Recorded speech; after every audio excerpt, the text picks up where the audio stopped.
Now, a while back, I did do a guide of Mystic Knight, but because we had a raid kickoff during the description of the Spellblades, I didn't want to have that audio being flagged for copyright when we export it to YouTube. So basically, we're going to redo this again, in addition to getting the final classes, Samurai, Summoner, Mime, and Freelancer out of the way as well. Then we're going to do a little bit of 4-job Fiesta because I officially started our third run, and we're going to start off with a white mage job and see where we can go with that for a bit.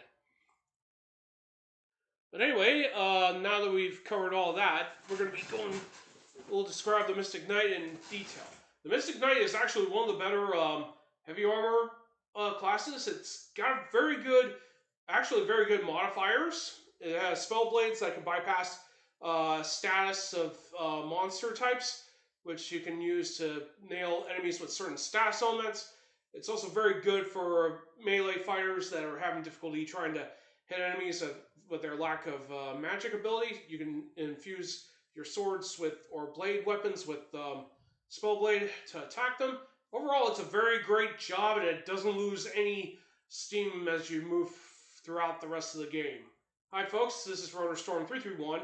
We're back to doing the beginners jobs guide for beginners for Final Fantasy V. We're redoing the Mystic Knight. We did a few days ago because unfortunately due to a raid, we want to make sure that we have no audio whatsoever to prevent any unintentional flagging for copyright. So in other words, we're back to doing this again. So anyway, you get this job right after you complete the Whales Tower, after you defeat Galuga. You'll get this along with Berserker, Red Mage, Summoner, and Time Mage.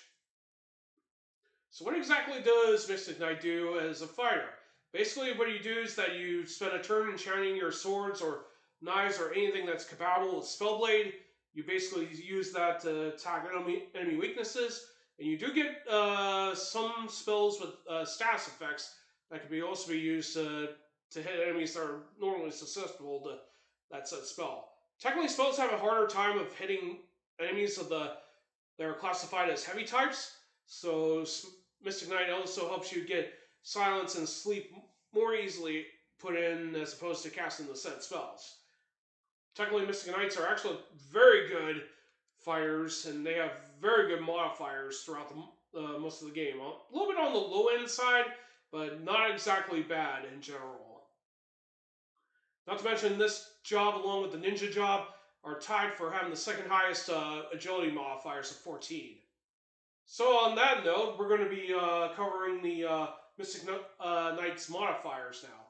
So I kind of screwed up on my notes, pretty much. So in terms of both its strength, agility, and stamina, it has 14 each on those three modifiers. The magic modifier, of course, is -1. But that's actually pretty okay, given the fact that Mystic Knight doesn't need to sling spells. It's mostly going to infuse elemental properties into their blade or status effects, and they can basically hit enemies through that. So given the fact that some weapons like the ninja swords, daggers, regular swords, and knight swords are actually fusible with Spellblade, it can go well with a large number of jobs, even with the ones with the more weakest melee combat like Dancer. And given the fact that a lot of the jobs have access to knives, you can definitely equip Spellblade on most of them in turn as well. So now that we've covered the modifiers, let's go ahead and cover the spells that you get for the for that said job for Spellblade. So you get you have 6 levels of Spellblade, but of course the job level is 7. And that's because, in addition to getting Spellblade abilities for level 2 and 7, your first ability you get as a Mystic Knight is Magic Shell. Basically, it's when the party member has their HP at critical levels, it'll automatically apply Shell to that party member, and essentially will lower the amount of magical damage they would sustain. Now, of course, I don't know if Shell is bugged in this game. I did hear a rumor about that, but it might still work, though, normally, but I would have to look up and do a little bit more research. So level 2 and to 7 are your spellblades. This is actually much needed for melee fighters. They're not going to be casting spells all day long if you're specialized party members to be more physical attackers as opposed to spellcasters. But technically, Spellblade is just virtually useful throughout the entire game. Not to mention, it gives you the ability to inflict silence and sleep pretty much more easily than casting the said spells. So anyway, let's go over the level spells. Level 1 is basically your fire, ice, and thunder spells, namely fire, blizzard, and thunder.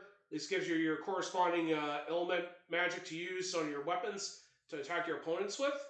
Your level 2 spell blades are going to be your status element ones. You get the ability to inflict poison, silence, or sleep. This also bypasses the heavy type that I mentioned a bit ago. Of course, poison doesn't really do a whole lot of damage. Bio, on the other hand, does actually poison damage, but poison is actually mostly used to inflict poison on targets. Your level 3 spell blades consist of the raw spells for Fra, Blizzara, and Thundara. So these are your intermediate fire, ice, and lightning spells, which you'll be using to infuse your weapons with. Starting on World 2, you'll get access to some of the earlier shops for Drain, Break, and Bio. Drain, of course, gives you the ability to drain HP off of the target that you attack with, so as long as you don't use it against the undead. Break's also another spell that inflicts petrification on targets that are not immune to it. And of course, Bio deals not only poison damage, but it also inflicts sap or poison status as well. That's pretty good if you're going up against foes that are actually susceptible to poison. Level 5 Spellblades are basically your Aga spells, your Faraga, Blizzaga, and Thundaga. You'll get these when you go to the Town of Moor, near the Forest of Moor. Then, of course, you get Osmos at Phantom Village in World 3, along with any other black magic you need to pick up. But Holy and Flare require you to go to the Fork Tower. That means you'll need to defeat both Minotaur and Omniscient to get those spells. In fact, this is where the spell Mystic Knight really shines, because Spellblade is very good to use against Omniscient and stop him from using Return. Of course, you'll have to keep attacking him to make sure the silence status remain applied to the Omniscient to prevent him from casting Return. So anyway, like I said before, a lot of jobs can basically pick up Spellblade, since a lot of them can use knives. But on the other hand, what abilities would go well with a Mystic Knight?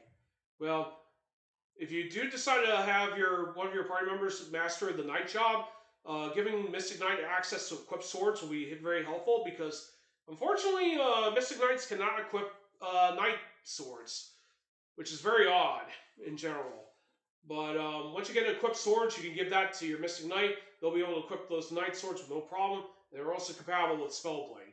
So that is a very good idea to load up as well on that, in truth.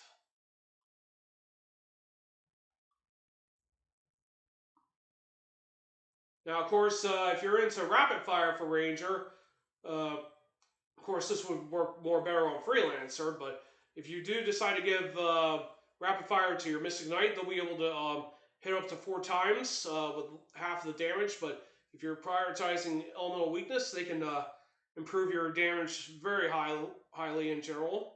So that's not a bad idea to give your Mystic Knight access to for ability.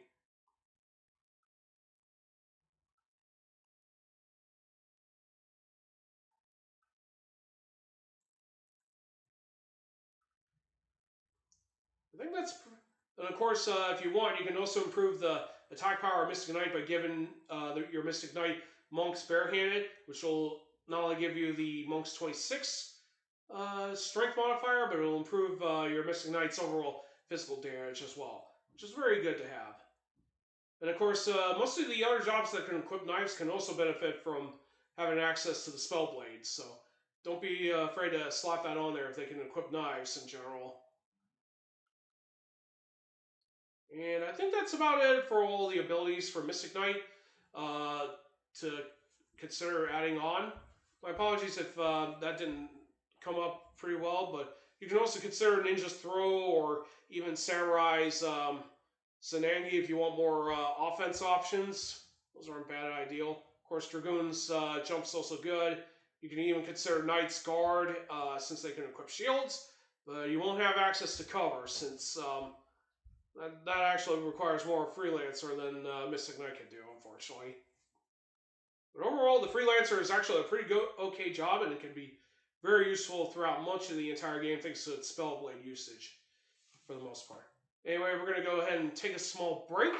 When we get back, we'll cover the Samurai as our next job, and we'll return shortly.